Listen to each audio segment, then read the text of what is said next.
बच्चों, human reproduction में आज हम करेंगे female reproductive system. Detail study करेंगे। फीमेल रिप्रोडक्टिव सिस्टम में गोनाड्स हैं, प्राइमरी सेक्स ऑर्गन्स, उसके बाद में डक्ट सिस्टम और असेसरी ग्लैंड्स। जिस तरीके से चार पार्ट में हमने बांटे थे मेल रिप्रोडक्टिव सिस्टम में, जिनमें सबसे पहला था प्राइमरी सेक्स ऑर्गन्स या गोनाड्स, उसके बाद में असेसरी डक्ट। असेसरी डक्ट जो गेमीट को कैरी करने में हेल्प करते हैं। और तीसरा पार्ट है असेसरी ग्लैंड्स, जो रिप्रोडक्शन में ग्लैंड्स हैं वो सीक्रेशन का काम करते हैं। और चौथा है एक्सटर्नल जेनेटिलिया। तो चार पॉइंट है, आप याद रखिए। मेल है चाहे फीमेल है, सबसे पहले गोनाड्स हो जाएंगे या प्राइमरी सेक्स ऑर्गन हो जाएंगे। अगर मेल में है तो प्राइमरी सेक्स ऑर्गन टेस्टिस है, फीमेल में है तो प्राइमरी सेक्स ऑर्गन है वो ओवरीज है। इसके बाद में डक्ट सिस्टम है। डक्ट सिस्टम जो गैमिट को ट्रांसफर करती है, कैरी करवाते हैं या उनके लिए एक पाथवे बनाते हैं। तो डक्ट सिस्टम है वो मेल और फीमेल में अलग अलग आपको याद रखने हैं। तीसरा accessory glands. Accessory gland male में प्रोस्टेट ग्लैंड, काउपर्स ग्लैंड और seminal vesicle. Seminal vesicle, prostate gland और बल्बो यूरेथ्रल या काउपर्स ग्लैंड, तीन असेसरी ग्लैंड थी। और एक्सटर्नल जेनाइटेलिया मेल में और फीमेल में एक्सटर्नल जेनाइटेलिया। तो चारों पॉइंट हैं वो फिक्स हैं, वो आप हेडिंग लेकर के और उनको कंपेयर करके एक टेबल अपने नोटबुक में बना सकते हैं। सबसे पहले हम अब चर्चा कर रहे हैं फीमेल रिप्रोडक्टिव सिस्टम में। यहां पर हेल्थ गलत लिखा हुआ है, female reproductive system. Female reproductive system को बांटा है, यहां पर सबसे पहले है पेयर्ड ओवरीज, उसके बाद में असेसरी डक्ट और असेसरी ग्लैंड इन्होंने नहीं लिया। चारों पॉइंट में लिखना है, हमें डिस्कस करना है। Paired ovaries, accessory duct, accessory gland and external genitalia. Paired ovaries हैं वो आपको पता ही है, ओवरी दो होती हैं। इसके बाद में असेसरी डक्ट में कौन कौन आएंगे? ओविडक्ट, जिनको फैलोपियन ट्यूब बोलते हैं, 2 नंबर में होती हैं।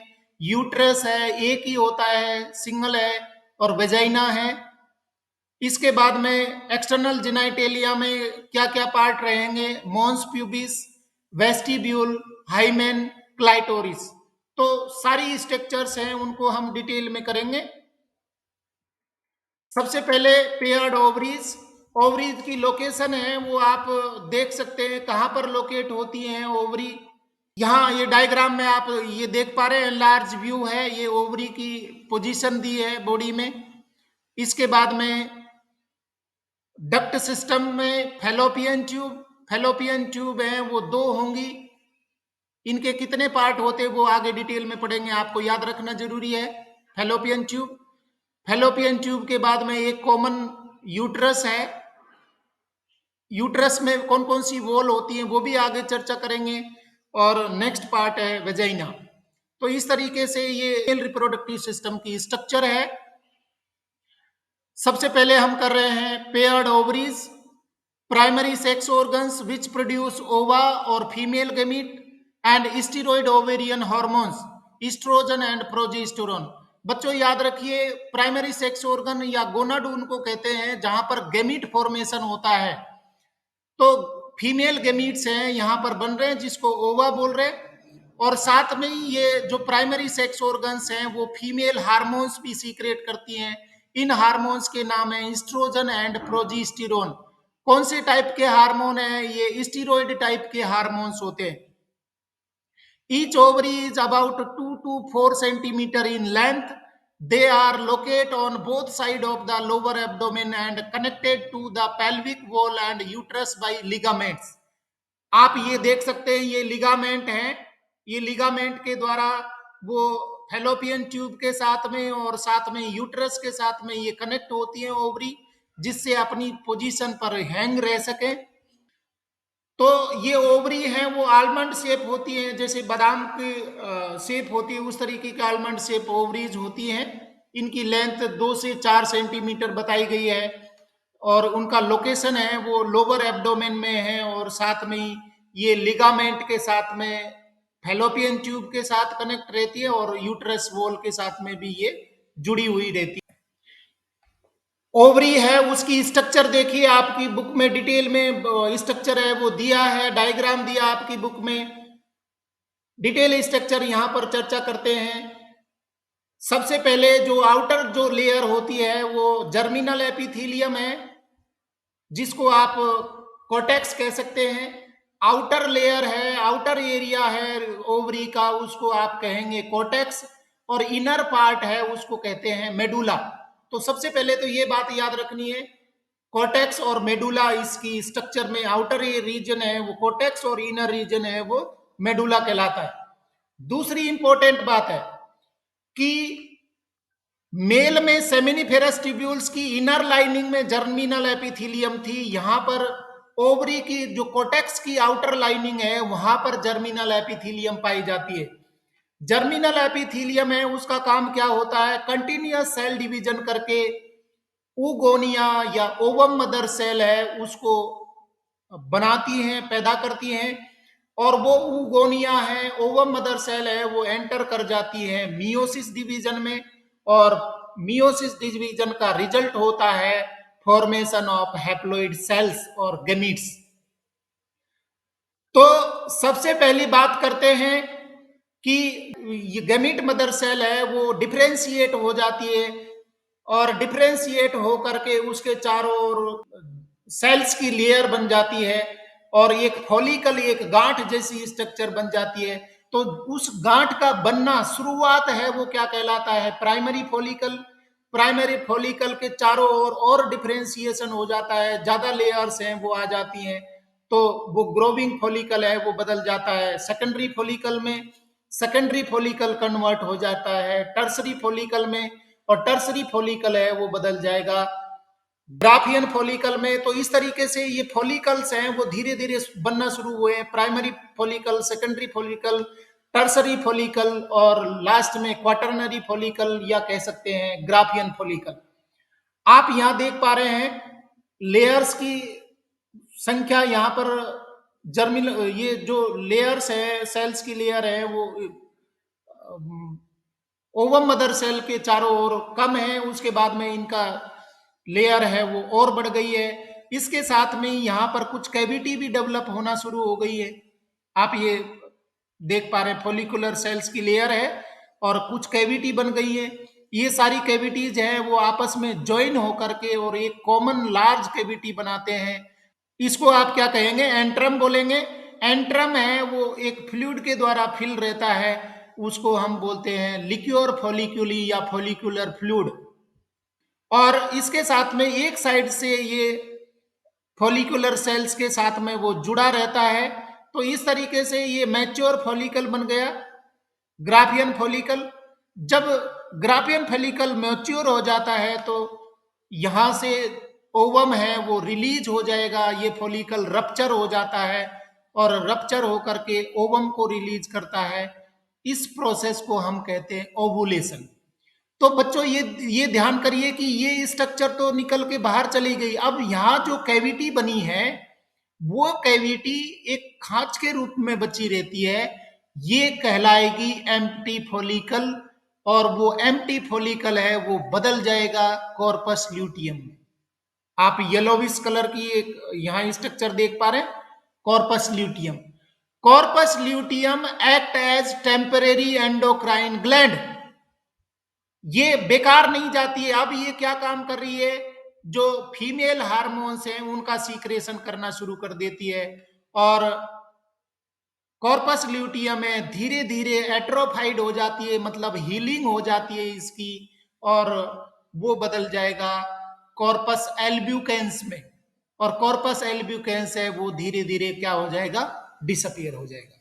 तो ये पूरी डिटेल स्ट्रक्चर हमने पढ़ी।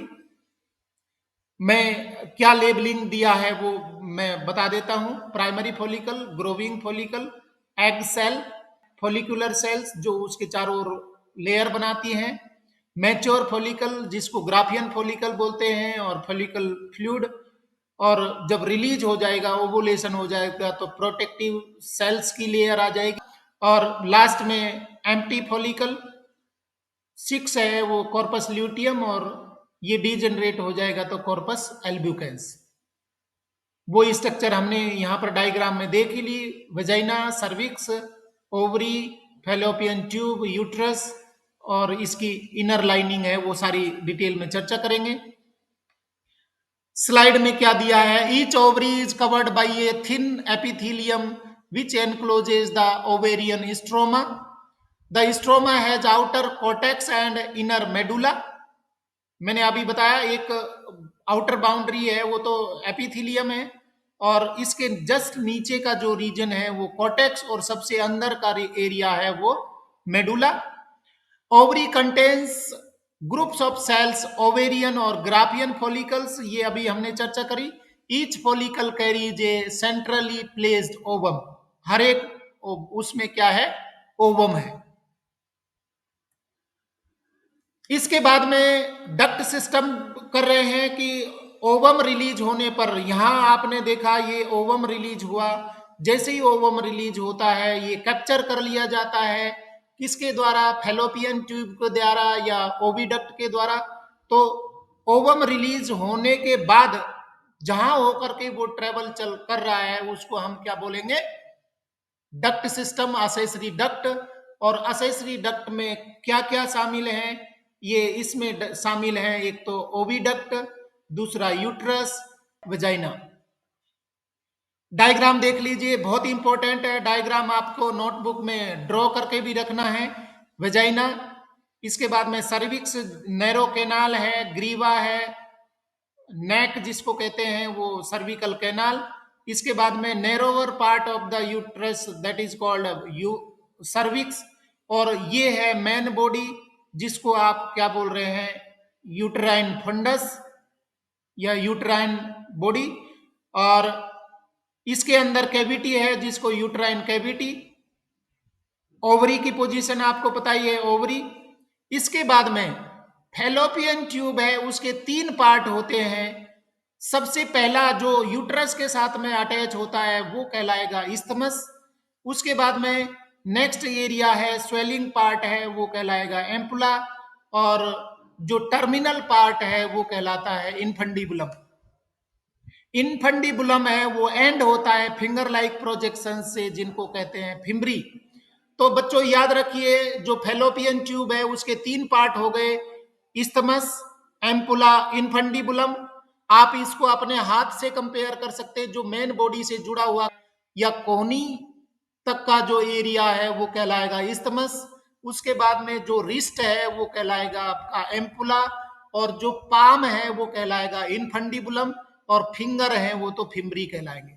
तो इस तरीके से आप समझ सकते हैं, तीन एरिया है, इस्थमस, इम्पुला और इनफंडिबुलम, और एंड होता है फिम्बरी में। इसके बाद में यूट्रस की बात करें तो यूट्रस में तीन लेयर्स हैं। आउटर लेयर है वो कहलाएगी पेरीमेट्रियम, मिडिल लेयर है वो कहलाएगी मायोमेट्रियम, और इनर लेयर है वो कहलाएगी एंडोमेट्रियम। ये बात समझिए, पेरीमेट्रियम है वो थिन लेयर होती है, और पेरीमेट्रियम और एंडोमेट्रियम के बीच का जो एरिया है वो थिक वॉल्ड स्ट्रक्चर है। और मायो का मतलब होता है मसल्स, मसल्स की बनी, ये स्मूथ मसल्स की बनी हुई वॉल है जिसको मायोमेट्रियम बोल रहे हैं। और सबसे इनर मोस्ट लेयर है वो endometrium. Endometrium is richly supplied with blood vessels. बहुत ज्यादा ब्लड वेसल्स है वो इसमें पाई जाती है, ब्लड की सप्लाई बहुत ज्यादा इसमें होती है एंडोमेट्रियल वॉल में। और याद रखिए कि जो इम्प्लांटेशन होता है, प्रेगनेंसी होती है, वो एंडोमेट्रियल वॉल के साथ में ही होती है। ठीक है, तो ये डायग्राम हमने चर्चा किया। इसके बाद में असेसरी डक्ट्स कौन कौन सी हैं वो देखिए। टू ओविडक्ट्स, फैलोपियन ट्यूब्स भी कहते हैं इनको। इसके बाद में यूट्रस जिसको वोम्ब कहते हैं, गर्भाशय बोलते हैं, और तीसरा पार्ट है वजाइना। सबसे पहले बात कर रहे हैं ओविडक्ट की। तीनों पार्ट हमने चर्चा कर लिए, इस्थमस, एम्पुला, इनफंडिबुलम और fimbriae. Oviduct, fallopian tubes, each oviduct is 10 to 12 centimeter long. It has three parts: infundibulum, terminal part, ampulla, swelling part, and isthmus, which is attached to the uterus wall.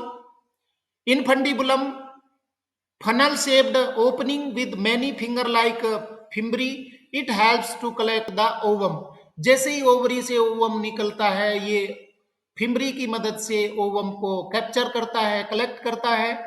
Ampulla wider part है, ये फूला हुआ भाग है ampulla. Next third isthmus, narrow part, it joins the uterus, ये uterus के साथ में वो कनेक्ट रहता है, जिसको इस्थमस बोल रहे हैं। The ciliated epithelium lined the lumen of oviduct drives the ovum towards the uterus। बच्चों याद रखिए कि ओवम है वो नॉन मोटाइल है, कोई भी उसमें मोबिलिटी नहीं होती, तो ओवम है वो यूट्रस की ओर कैसे जाएगा? इसमें जो फेलोपियन ट्यूब होती है, ओविडक्ट होती है, इसकी इनर लाइनिंग है वो सीलियरी एपिथीलियम की बनी होती है। सीलियम में वाइब्रेशन होते हैं तो ओवम है वो मूव करता है टुवर्ड्स द यूट्रस।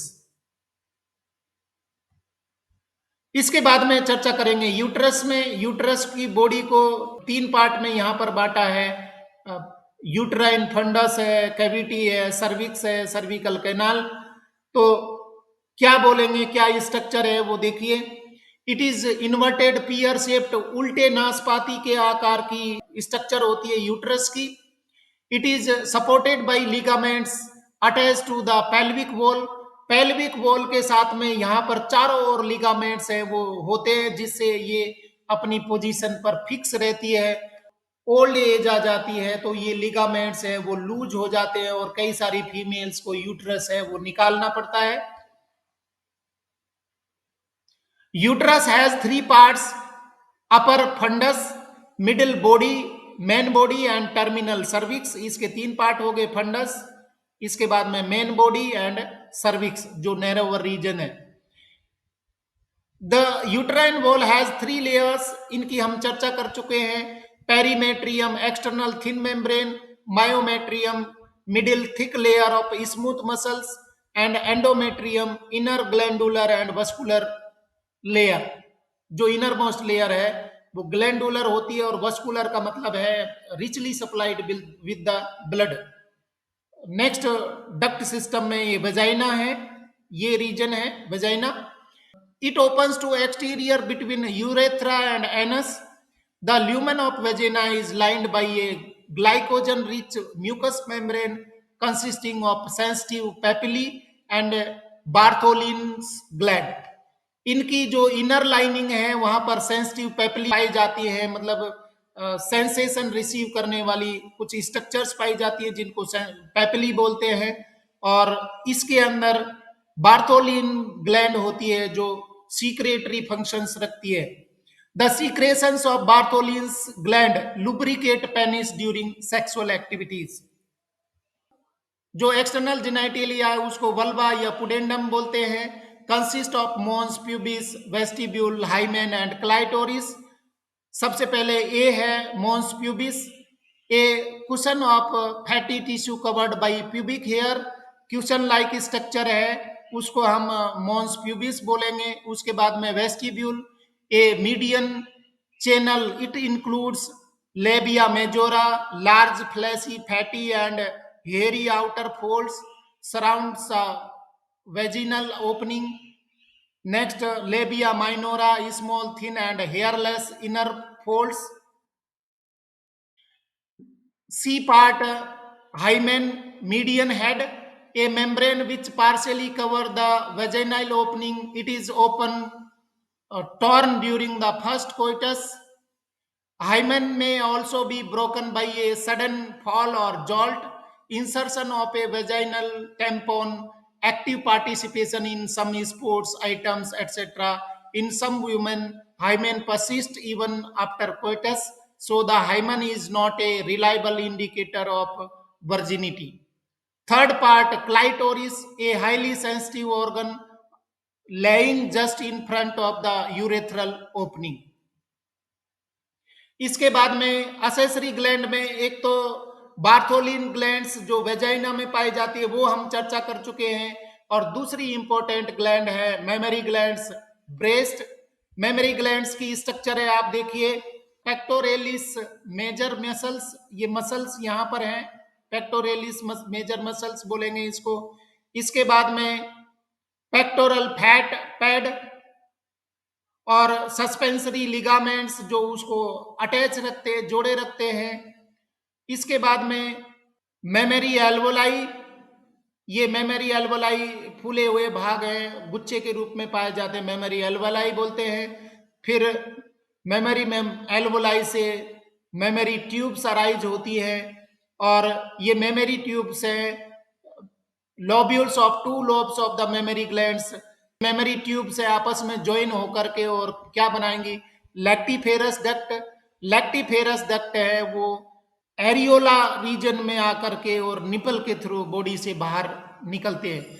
आप यहां देखेंगे लैक्टिफेरस डक्ट में कुछ चेंबर्स पाए जाते हैं, फूले हुए रीजन्स यहां देख पा रहे हैं, वो लैक्टिफेरस साइनेसेस एम्पुला कहलाते हैं।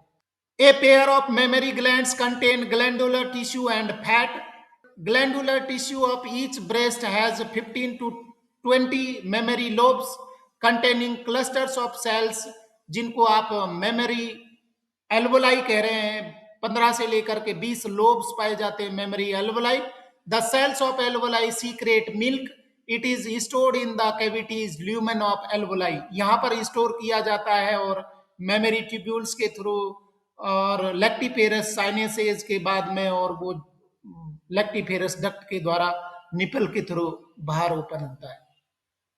ये आपकी बुक में ये डायग्राम दिया है, इसको भी चर्चा कर लेते हैं। रिब्स है, muscles between ribs, pectoralis major muscle, mammary lobes, fat का डिपोजिशन है, एरियोला है जो डार्कर एरिया होता है, और लास्ट में जो थोड़ा सा उभार होता है उसको nipple, lactiferous duct, mammary ampulla, ये एम्पुला फूले हुए भाग है, मेमोरी डक्ट जो एल्वोलाई से आते हैं, सेकेंडरी मेमोरी ट्यूब्स, और memory tubes clusters of memory alveoli. तो ये स्ट्रक्चर है वो आपको ध्यान रखनी है।